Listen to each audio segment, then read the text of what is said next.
প্রধানমন্ত্রী তারেক রহমানের মাস্টার প্ল্যানে ইরান ও বাংলাদেশের মাঝে যে অভিমানের বরফ ছিল তা ধীরে ধীরে গলতে শুরু করেছে। বাংলাদেশ সরকারের পক্ষ থেকে ইরানকে এমন এক মানবিক সাহায্য পাঠিয়েছেন প্রধানমন্ত্রী, যা পেয়ে আবেগে আপ্লুত হয়ে আবারও বাংলাদেশের দিকে বন্ধুত্বের হাত বাড়াতে বাধ্য হয়েছে ইরান।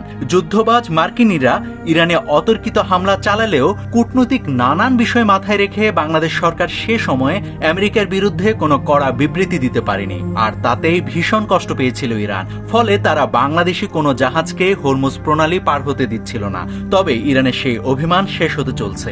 প্রধানমন্ত্রী তারেক রহমানের নির্দেশে ইরানে পাঠানো হচ্ছে জরুরি ঔষধ ও চিকিৎসা সামগ্রী।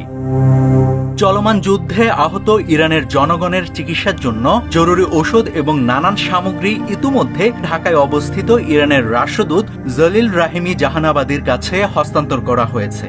এই সহায়তা আবার পাঠানো হচ্ছে বাংলাদেশ রেড ক্রিসেন্ট সোসাইটির মাধ্যমে।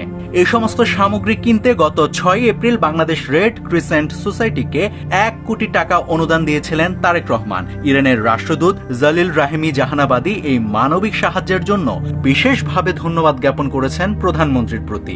তিনি বাংলাদেশ ও ইরানের মধ্যে বিদ্যমান গভীর ও বন্ধুত্বপূর্ণ সম্পর্কের কথা আবারও মনে করিয়ে দেন। তিনি বাংলাদেশের সাধারণ মানুষের সহমর্মিতার কথা বিশেষভাবে উল্লেখ করেন সে সময়। এদিকে ঢাকা থেকে ইরানের উদ্দেশ্যে জরুরি ঔষধ এবং চিকিৎসা সামগ্রী পাঠানো হয়েছে। তাকে খালি চোখে একটা মানবিক উদ্যোগ বা সাহায্য বলে মনে হলেও এর পেছনে রয়েছে বাংলাদেশ সরকারের একটা অসাধারণ কূটনৈতিক চাল। বাংলাদেশ যে ইরানের পাশে আছে সেই ইঙ্গিতটাই দিতে চাচ্ছিলেন তারেক রহমান। পররাষ্ট্রনীতিতে অনেক সময় সরাসরি রাজনৈতিক অবস্থান বদলানো যায় না, তখন এই ধরনের মানবিক সাহায্যের মাধ্যমে কূটনীতির খেলা খেলতে হয়। এই মানবিক সাহায্য পাঠিয়ে বাংলাদেশ ইরানকে বার্তা দিচ্ছে যে আমরা তোমাদের বিরোধী নই, আমরা তোমাদের পক্ষে আছি। এদিকে যুদ্ধ শুরু হওয়ার পর বাংলাদেশ মধ্যপ্রাচ্যের দেশগুলোতে হামলার জন্য দুঃখ প্রকাশ করলেও ইরানের পক্ষে শক্তভাবে কিছু বলেনি। এর পেছনে 3টি কারণ রয়েছে। প্রথম দুটি হচ্ছে বাংলাদেশকে তেলের জন্য ও শ্রমবাজার থেকে রেমিটেন্সের জন্য মধ্যপ্রাচ্যের উপর পুরোপুরি নির্ভর করতে হয়, আর তৃতীয়ত বাংলাদেশের রপ্তানি নির্ভর করে পশ্চিমা বিশ্বের উপর। তাই বাংলাদেশ চাইলেও তার কূটনৈতিক অবস্থান পরিবর্তন করতে পারছে না। তবে তারেক রহমানের মানবিক সাহায্য পাঠানোর কূটনীতিতে সেই সমস্যার সমাধান হয়তো এবার হয়েই যেতে পারে।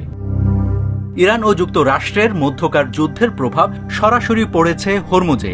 বিশ্ব বাণিজ্যের অন্যতম গুরুত্বপূর্ণ এই জলপথ বন্ধ হয়ে যাওয়ায় গুরুত্বপূর্ণ আমদানি রপ্তানি নির্ভর জাহাজ এই পথ ব্যবহার করে বাংলাদেশে আসতে পারছিল না বা বাংলাদেশ থেকে যেতে পারছিল না। ফলে দেশের বাণিজ্য ও জ্বালানি সহ বহু গুরুত্বপূর্ণ ব্যাপার নিয়েও উদ্বেগ দেখা দেয়। সেই সমস্যার সমাধানেই এই উদ্যোগ নিয়েছে বাংলাদেশ সরকার। নাভিদ হাসান, সোনালী নিউজ।